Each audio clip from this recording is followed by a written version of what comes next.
કે વાતો કરે મોટી અને અંદર પોલમ પોલ, નાણાં કોથળી ઢીલી કરતા નથી અને ફેરો આગળ ફરતા નથી.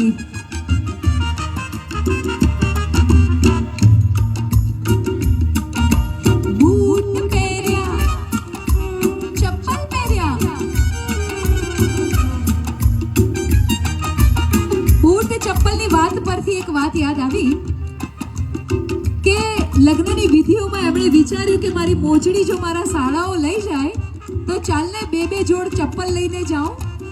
એટલે બજારમાં નીકળ્યા મોંઘી મોંઘી ચપ્પલો લેવા, બાટામાં જઈને અને સ્ક્રેચર્સમાં લઈને મોંઘા ફૂટવેર લઈને આવ્યા. પણ એવા વરરાજા સાંભળી લેજો,